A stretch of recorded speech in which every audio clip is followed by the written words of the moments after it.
देख रहे हैं जेसी टाइम्स और मैं हूं आपके साथ कोमल गोस्वामी। दशहरे पर देश भर में रावण दहन किया गया। वहीं जेसीडी विद्यापीठ परिसर में अच्छाई की बुराई पर, सत्य की असत्य पर और अंधकार पर उजाले के विजय का प्रतीक विजयदशमी का पर्व हर्षोल्लास के साथ मनाया गया।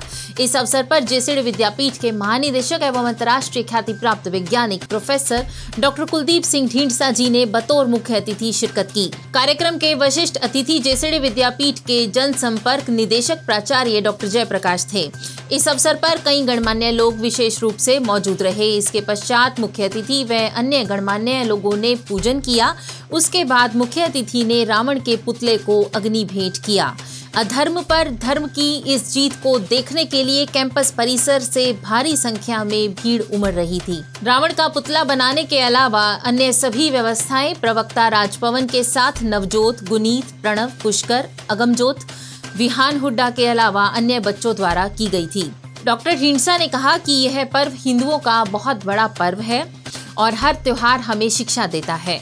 उन्होंने कहा कि हिंदू धर्म में बुराई पर अच्छाई की जीत के प्रतीक इस पर्व से हमें यह शिक्षा लेनी चाहिए कि हमें बुराई से दूर रहना चाहिए। रावण सर्वज्ञानी था, परंतु उसका अभिमान व सीता हरण के पाप ने उसके कुल का नाश कर दिया।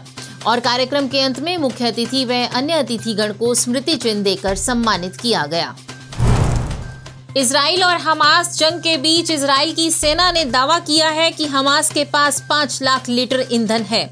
आईडीएफ ने कहा हमास ने गाजा में ही इसे छिपा रखा है। हमास और आईएसआईएस इस ईंधन को नागरिकों से चुराते हैं और इसे अपनी सुरंगों, रॉकेट लॉन्चर और नेताओं तक पहुंचाते हैं। सेना ने कहा गाजा के लोगों को ईंधन की कमी की शिकायत इजराइल नहीं बल्कि हमास से करनी चाहिए। उनसे ही फ्यूल मांगना चाहिए। दरअसल जंग के बीच गाजा से लगातार ईंधन खत्म होने की खबरें आ रही हैं। WHO के मुताबिक फ्यूल की कमी के चलते गाजा के 6 हॉस्पिटल बंद करने पड़े हैं। इनमें 1000 लोग डायलिसिस पर हैं जबकि 130 प्री मैच्योर बच्चे हैं। अगर हालात नहीं सुधरे तो आईसीयू में मौजूद दूसरे अस्पतालों के मरीजों की जान जा सकती है। एनसीईआरटी की किताबों से इंडिया शब्द हटाने की सिफारिश। एनसीईआरटी की हाई लेवल कमेटी ने छात्रों को इंडिया की जगह देश का नाम भारत पढ़ाने का सुझाव दिया है। हरियाणा में प्रॉपर्टी आईडी सर्वे में घोटाले की शिकायत पर सरकार का बड़ा एक्शन।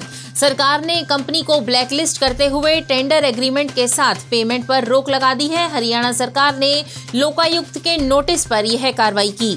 जुलाई में इसी साल इस मामले की शिकायत लोकायुक्त कार्यकाल में ही की गई थी। शिकायत में 88 शहरों में करवाए गए प्रॉपर्टी आईडी सर्वे में घोटाले की आशंका जाहिर की गई थी।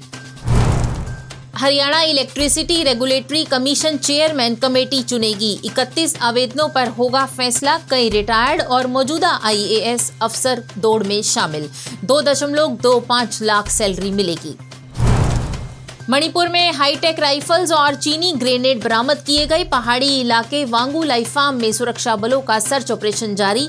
एक दिन पहले 2 आतंकी पकड़े गए थे। राजस्थान में कांग्रेस के 2 बड़े चुनावी वादे। महिलाओं को 10,000 रुपए हर साल दिए जाएंगे। वहीं 1 करोड़ 5 लाख फैमिली को 500 रुपए में सिलेंडर मिलेगा।